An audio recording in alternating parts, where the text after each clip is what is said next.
Hello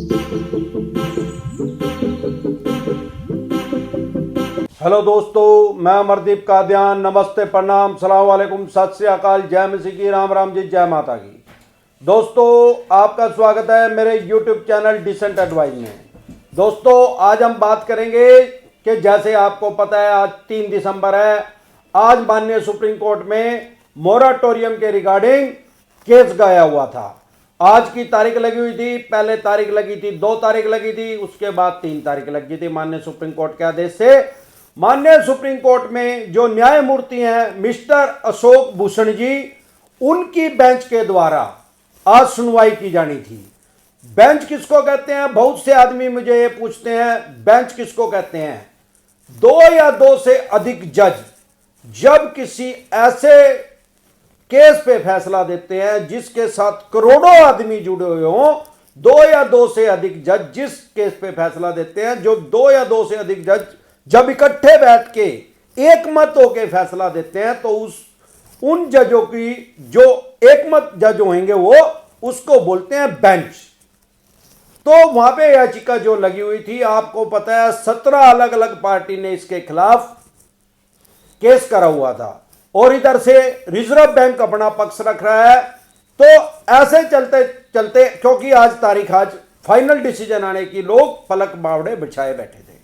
मेरे पास दोस्तों, जैसे कि आपको पता है 99 54 छाप रिकवरी एजेंट किस तरह से काम करते हैं। एक लेडीज का मेरे पास मैसेज आया है, कमेंट आया, आप उसको चेक भी कर सकते हैं। उसने 50,000 रुपए का लोन लिया था, उनसे वो पे नहीं किया जा रहा कोरोना काल की वजह से। वो 54 छाप रिकवरी एजेंट क्या है, रात को उसके घर पहुंच जाता है।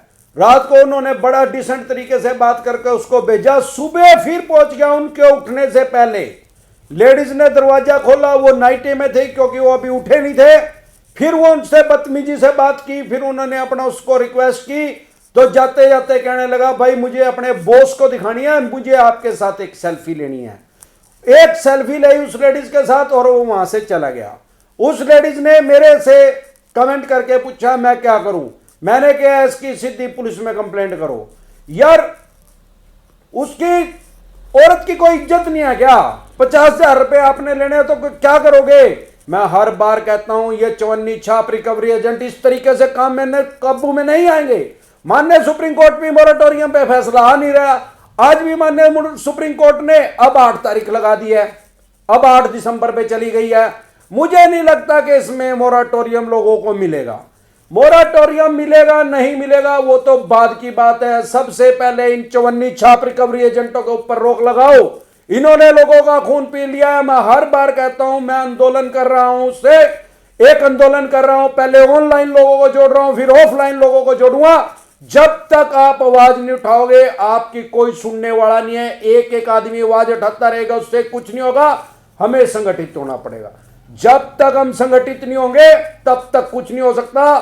तारीख पे तारीख, तारीख पे तारीख, तारीख पे तारीख लगती जा रही है। लोगों का जीना मुहाल हुआ है। लोगों को एक एक दिन सांस लेना मुश्किल हो रहा है। लोगों को यह फील करवाया जा रहा है कि वो चोर हैं। वो यहां तक इन्होंने रिकवरी के एजेंटों की टीम में अब तो लड़कियां भी रख दी हैं। वो यहां तक कहती हैं कि भाई खाना ना खाओ, पैसे दो हमारे। एक तो मेरे पास ऐसा कमेंट भी आया कि कह रहे हैं कि रिकवरी एजेंट जो लड़की है वो ये कह रही है, क्योंकि उन्होंने कहा होगा भाई पैसे दे, उन्होंने कहा होगा जी मैंने तो अपनी रसोई चलानी मुश्किल हो रही, मैं कहां से पैसे दूं आपको। कहने लगी फिर आप खाना कैसे खा रहे हो? उन्होंने कहा हम तो किराने का दुकान पर तो सामान उधार लेकर आए हैं। नुका जिस किराने की दुकान पर तो उधार सामान लेकर आए ना, उसी किराने वाले पे तो पैसे उधार लेके आ और हमारी कंपनी के पैसे दे। अब यहां तक इस चीज पे भी उतारू हो गया। कोई आदमी फोन कर रहा है, उससे तो आदमी कुछ बात भी कर लेगा, लेडीज से बात करवानी शुरू कर दी। मतलब इन्होंने चरम सीमा पार कर दी है। अब माननीय सुप्रीम कोर्ट के क्या आदेश आएंगे, रिकवरी एजेंट पे रोक लगेगी नहीं लगेगी, ये तो सरकार जो चाहे रिकवरी एजेंट पे 2 मिनट के अंदर रोक लगवा सकती है, क्योंकि सरकार के अंडर ही तो रिजर्व बैंक है। भारत सरकार का ही तो रिजर्व बैंक है। रिजर्व बैंक कोई पाकिस्तान सरकार का थोड़ी है। तो जब तक लोग इकट्ठे नहीं होंगे, जब तक ताकत नहीं बनेगी, तो ये इसी तरह से हरास और परेशान करते रहेंगे। तो आपको यह समझना चाहिए, सोशल मीडिया की पावर को सबसे पहले आप समझे, आप इकट्ठे हो जाएं, आप चाहे देश के किसी कोने में रह रहे हैं, क्योंकि इन रिकवरी एजेंटों का जो चवन्नी छाप रिकवरी एजेंट है, इनका काम करने का सिर्फ और सिर्फ यही तरीका है। ये कोई बदमाश नहीं है, ये वो चवन्नी छाप बदमाश है जो सड़कों पे बदमाशी करते हैं। इन बैंक और एनबीएफसी कंपनी वालों ने इनको जॉब पे रख लिया है। ये आप एक बात और समझो, जब 1-2 महीना होता है आपकी किस्त रुके हुए, तो ये थोड़ा सिंपल वे में बात करते हैं। आपने नोटिस किया होगा, जब 3-4 महीने हो जाता है, तू तो डाक पे मां बहन की गालियों पे आ जाते हैं। क्या कारण है भाई? जब 1-2 महीना होता है तो उस टाइम इनको कमीशन मिलती है 2-3-4%। मान लो 10,000 रुपए आपसे लिए तो 300 रुपए। लेकिन जब आपके 5-6 महीने किस्त दे हुए हो जाते हैं तो बैंक और एनबीएफसी कंपनी को भी ये लगता है कि यार अब तो पैसे गए, ये तो मरे बराबर हो गए। फिर इन जलील आदमियों को 30 से 40% तक भी कमीशन मिलती है। यही कारण है कि ये आपको ऊपर इतना फोर्स डालते हैं। आप समझो भाई, आपने देने 20,000 रुपए हैं, अब उसको अगर 30% कमीशन मिल रही है, उसको तो 6,000 रुपए मिलेंगे ना। अगर आपसे 20,000 रुपए लेके जमा करवा दिए, इंसेंटिव मिले उसको। तो मेरे बहुत से दोस्त इन कंपनियों में भी काम कर रहे हैं, लेकिन वो चवन्नी छाप रिकवरी एजेंट का तो काम नहीं कर रहे, लेकिन वो कहीं क्लैरिकल जॉब कर रहे हैं, कहीं कंप्यूटर ऑपरेटर हैं। वो मुझे सारी अंदर की बात बता देते हैं। अब जब इन्होंने बिल लेने 20,000 रुपए हैं कंपनी ने आपसे और इनको 6,000 मिलेंगे, तो ये तो इस तरीके से बात करते हैं कि इन्हीं के ही पैसे हैं वो, और इसीलिए ये हिंसक प्रवृत्ति अपनाते हैं। आप क्या करो, इनकी सीधी कंप्लेंट करो 97 पुलिस चौकी या थाने में।